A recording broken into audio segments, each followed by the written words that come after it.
Salute lakhs of freedom fighters who gave highest priority to their duties and secured the rights of India. I also salute all the great personalities for their contribution in the development journey of our country in these 75 years of independence. In this period of Amrita Mahotsav, special events related to great personalities of the country are also inspiring us. My government is celebrating the sacred occasion of the 400th Prakash Parva of Guru Tej Bahadur Ji, the 150th birth anniversary also of Arvind, or the 150th anniversary of V.O. Chidambaram Pillai, and the 125th birth anniversary of Netaji Subhash Chandra Bose with grandeur. From this year onwards, the government has started the Republic Day celebrations from January 23rd, the birth anniversary of Sri Netaji Subhash Chandra Bose. My government believes that remembering the past and learning from it are equally important for a secure future of the country. Observance of Veer Bal Divas on the 26th December in the memory of sacrifice of Sahibjadas and Vibhajan Vishaka Smriti Divas on 14th August is a reflection of this thinking. The government also have decided to celebrate the birth anniversary of Bhagwan Birsa Munda on 15th November as Janajatiya Gaurava Divas. As a tribute to him, honorable members, Azadi Ka Amrita Mahotsav is a sacred occasion for all the Indians to give concrete shape to the resolutions for the next 25 years. My government is moving fast on building a strong foundation for the next 25 years, following the mantra of Sabka Saath, Sabka Vikas, Sabka Viswas, or Sabka Prayas. The most important resolution related to this foundation is this creation of India, which includes all benefits of all, which is strong and self-reliant. The challenging period of Corona has inspired us to achieve our goals of the fastest possible pace. Honorable members, the COVID pandemic affected the entire world, and in India too, many of our loved ones were snatched away from us. In these circumstances, the central government, the state governments, the local governments, and the administration, our doctors, nurses, and health workers, our scientists and entrepreneurs have worked as a team. This mutual trust, coordination and cooperation between the government and the citizens is an unprecedented example of the strength of our democracy. For this, I appreciate every health and frontline worker and every citizen. Honorable members, several countries have experienced scarcity of food grains and faced starvation during the corona crisis. But my sensitive government ensured that nobody remained hungry during the worst pandemic in 100 years. My government is providing free ration to each poor household every month under the Pradhana Mantri Garib Kalyan Anna Yojana. This is the world's largest food distribution program with an outlay of rupees 2,60,000 crores, reaching out to 80 crore beneficiaries for 19 months. Being fully sensitive to the present circumstances, the government has extended this scheme till March 2022.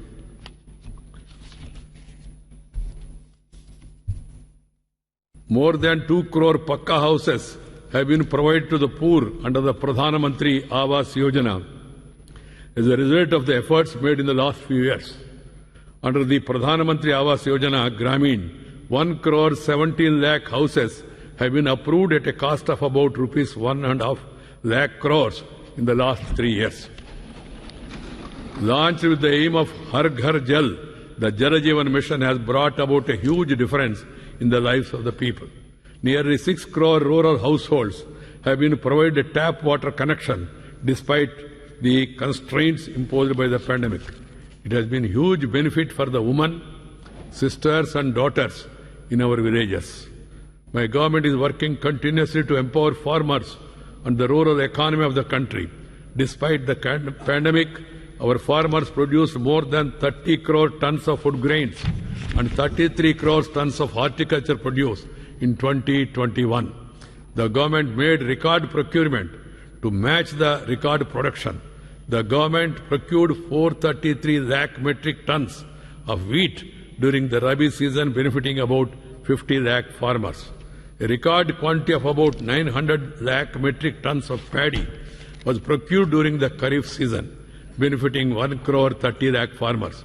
Honorable members, the great Saint Thiruvalluvar has said, Karka Kasadu Ara, Karpavai Katrapin, Nirka Atarkutaga. That is what a person has learned, is reflected in his conduct. My government is implementing a new national education policy across the country to give shape to the resolve and potential of Atmanirbhar Bharat. Local languages, Indian language, are also being promoted through the national education policy.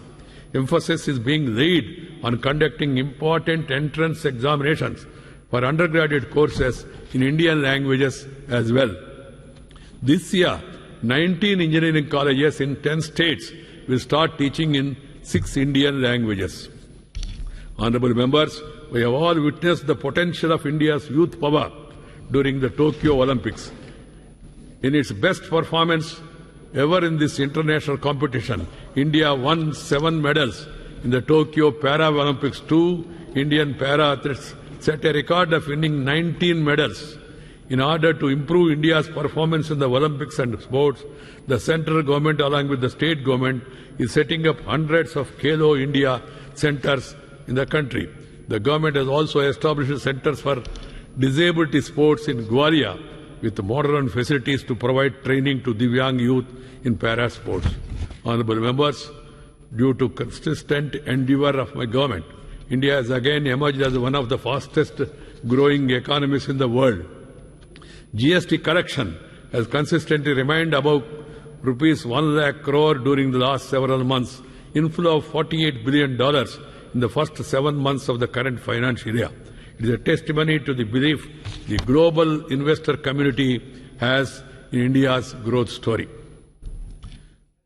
Our goods exports stood at $300 billion, or more than rupees 22 lakh crores.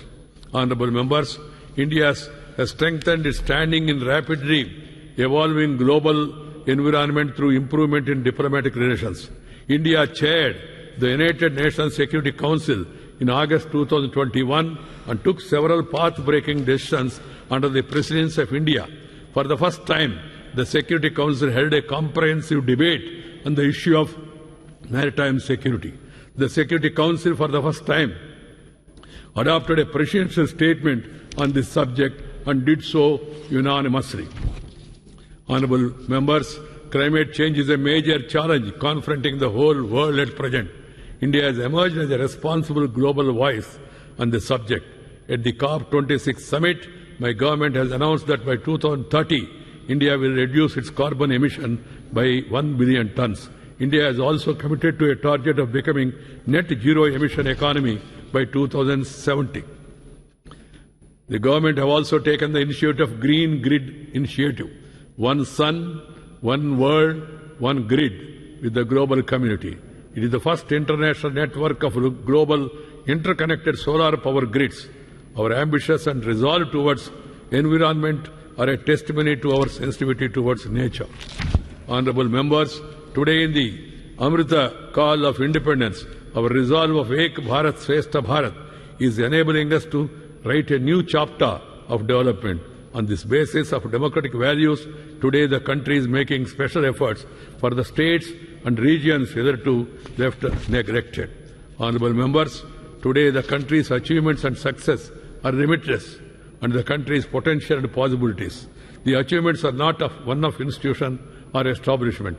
These are the collective achievements of more than 1 billion citizens of our country. These are the fruits of the labor and sweat of billion-plus people. These achievements are milestones in the long journey to achieve our ambitious goals and our motivation towards forward. In the year 2047, India will be celebrating its centenary of independence.